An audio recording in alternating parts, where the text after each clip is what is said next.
সম্মানিত তাওহীদি জনতা ও ছাত্র জনতা, আপনারা জানেন বাংলাদেশ ছাত্র অধিকার পরিষদ 2018 সালে কোটা সংস্কার আন্দোলনের মাধ্যমে গঠিত ছাত্র সংগঠন, যা রাজনৈতিক দল হিসেবে গণ অধিকার পরিষদ আত্মপ্রকাশ করে।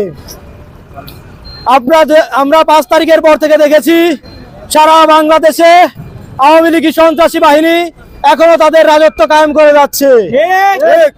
এখন পর্যন্ত কোন প্রশাসন তারা প্রকাশ্যে ঘোরাফেরার পরেও কোনো পদক্ষেপ নিচ্ছে না। কোন আওয়ামী লীগের নেতা এখন পর্যন্ত গ্রেপ্তার হয়নি। যারা দেখেছি আমরা বড়াই গ্রামে 4 তারিখে লাঠি এবং অস্ত্র সহ মিছিল করেছে, ছাত্র জনতার উপরে হামলা করেছে। নাটোরে আমরা বারবার আহত হয়েছি, তাদের বিরুদ্ধে এখন পর্যন্ত কোনো মামলা হয়নি, এখন পর্যন্ত কেউ গ্রেপ্তার হয়নি।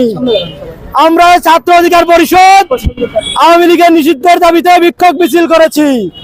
আমাদের কেন্দ্রীয় কর্মসূচি 48 ঘন্টার মধ্যে ছাত্র অধিকার পরিষদের পক্ষ থেকে বলা হয়েছে আওয়ামী লীগকে নিষিদ্ধ করতে। যদি আওয়ামী লীগকে রাজনীতি নিষিদ্ধ করা না হয়, সারা বাংলাদেশে ছাত্র অধিকার পরিষদ দুর্বার আন্দোলন করে তুলবে। সেই সাথে আওয়ামী লীগের অবৈধ ফাঁসিবাদী সরকারের যত দোষর এখনো আছে তাদের গ্রেপ্তার এবং বিচার সুনিশ্চিত করতে হবে। তা না হলে ছাত্র অধিকার, গণ অধিকার সহ সারা বাংলাদেশের সকল ছাত্র সংগঠন আমরা একত্রিত হয়ে রাজপথে আন্দোলন করে তুলবো। তার রাজত্ব কায়েম করেছিল, তারই একটি আমি অংশ বলি। আমাদের ছাত্র নেতা সেন্ট জোসেফ স্কুল অ্যান্ড কলেজের ছাত্র সজল, সে শুধু দ্রব্যমূল্যের ঊর্ধ্বগতি নিয়ে ফেসবুকে একটা পোস্ট করেছিল। তাকে কলেজ থেকে দেশপর অবস্থায় তার সন্ত্রাসী বাহিনী দিয়ে তুলে এনেছিল, তাকে পৌরসভায় আটকে রেখে নির্যাতন করেছিল। তখন কিন্তু তার প্রতিবাদ কেউ করে নাই।